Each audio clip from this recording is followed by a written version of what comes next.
Déjà une recrue pour le Paris Saint-Germain. Lucas Beraldo va donc signer dès cet hiver. Le défenseur central de 20 ans va passer sa visite médicale. Il sera parisien dès le 1er janvier. Il arrive de Sao Paulo. Montant du transfert 20 millions d'euros. Un défenseur central plutôt axe gauche, gaucher en tout cas, qui a notamment porté le brassard du Brésil. Moins de 20 ans. Le PSG devrait-il privilégier des joueurs confirmés pour ce mercato d'hiver? Les échéances qui arriveront rapidement. On vous attend au 32-16. Juste avant de vous donner également une info ce soir concernant le Paris Saint-Germain. Elle concerne Luis Campos qui va pouvoir se concentrer à 100% sur le PSG puisque le Celta Vigo annonce ce soir dans un communiqué qu'il se sépare de Luis Campos. Il était conseiller sportif du club espagnol comme à Paris. Le Celta Vigo annonce qu'un accord a été trouvé entre les deux parties. Donc il se sépare d'un commun accord. Ils veulent dans le club espagnol un directeur sportif présent au quotidien, ce qui forcément n'était pas le cas de Campos. Le PSG devrait-il privilégier des joueurs confirmés? 32-16, on vous attend. Kevin. Je ne sais pas, après, il y a quelque chose qui est quand même assez surprenant dans ce recrutement, c'est que Presnel Kimpembe vient de prolonger cette semaine. Presnel Kimpembe, je pense quand même que c'est un défenseur central gauche. Là, tu viens de nous dire qu'ils ont recruté un jeune central gauche. Tu as également Hernandez qui est soit latéral gauche, soit central gauche. Donc ça fait quand même beaucoup de défenseurs centraux qui peuvent jouer à ce poste. Kimpembe a été prolongé, mais il va se faire réopérer aussi. Hein. La date de retour a encore été décalée. Oui, mais bon, ok, mais il a quand même prolongé. Donc on compte sur lui pour les prochaines Oui, semaines. ou alors ils peuvent le prêter aussi. Hein. Ils peuvent le prêter. Non, je pense surtout à Kimpembe.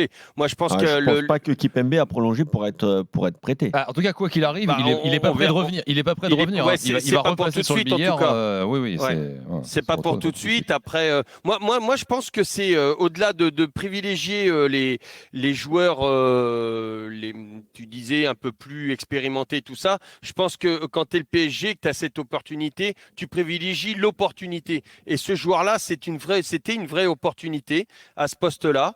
20 ans, écoute, le PSG veut reconstruire. Cette équipe est déjà assez jeune. Il y avait cette possibilité de recruter ce joueur-là que beaucoup de monde s'arrache. Écoute, il correspond aussi. En tout cas, il a tous les atouts pour correspondre au jeu demandé par Luis Enrique, parce que je l'ai pas vu souvent, j'ai vu 3-4 matchs, mais le peu de matchs que j'ai vus, honnêtement, à chaque fois, je l'ai trouvé très serein, malgré ses 20 ans, très serein, en 1 contre 1, très fort. Gaucher de nature, donc qui dit gaucher, excuse-moi Kevin, je suis obligé de le dire, mais très souvent des joueurs très techniques. C'est naturel. Ne t'excuse pas. Hein. Tu sais, il est à côté de moi. Il n'était pas parti pour te contredire. Hein. Ça peut choquer certains de dire ça, mais c'est vrai que nous, on a pu remarquer que les gauchers, ils avaient une dextérité gestuelle comme ça, technique, qui était incroyable par rapport à un droitier. Lui, il a aucun problème de relance. Première relance, repartir de bas, comme je disais hier, qu'il fallait que, j'en parlais hier pour Luis Enrique, changer un petit peu, éviter de ressortir avec le gardien. Si tu as un joueur qui est capable de ressortir comme ça, balle au pied, tant mieux, comme ça il ne donnera pas la balle à Donnarumma plein axe, il ne va pas le déranger, donc tant mieux. Mais moi je pense que pour moi c'est ce que doit privilégier avant tout le PSG, ce sont les opportunités. Là il y en avait une.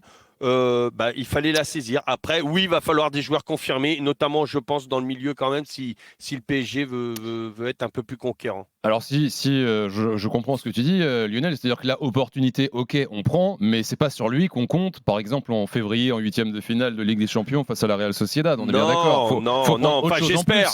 Parce que le gars arrive à 20 ans, il arrive du Brésil, il faut s'adapter à l'Europe, s'adapter à son nouveau club, l'aspect technique. De toute façon, quand tu recrutes Luis Campos, et on en parlait pour le Celta Vigo à l'instant, mais en tant que Paris Saint-Germain, tu sais qu'il a quand même surtout et aussi l'œil sur les jeunes joueurs, les pépites, les joueurs avec un fort potentiel.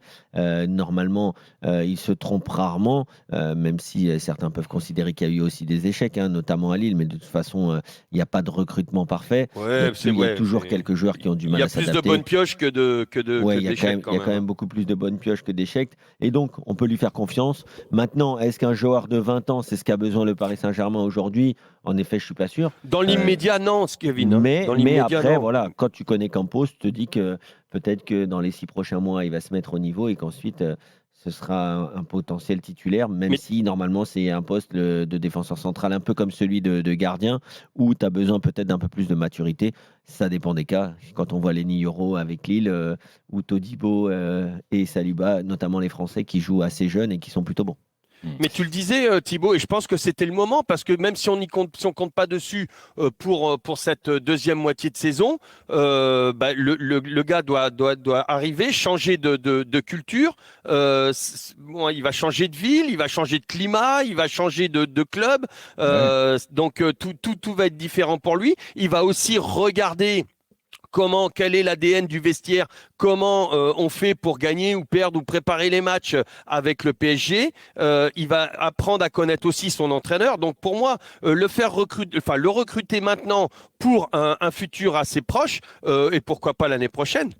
Oui, c'est la bonne pioche. Et je te dirais même que c'est en plus une bonne pioche qui colle parfaitement à l'ADN du PSG, qui a une filière brésilienne qui marche quand même très très bien.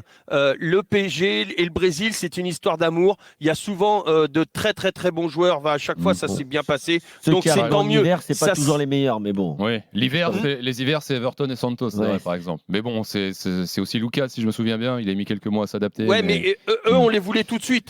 Ouais. On les voulait pour les exploiter. Donc tout de lui, suite. faut acter le fait que bon, il est là. Moi, je pense. C'est comme ça que je je le lis. Moi, c'est comme ça que je le lis. Peut-être que je me trompe, mais c'est comme ça que je le lis.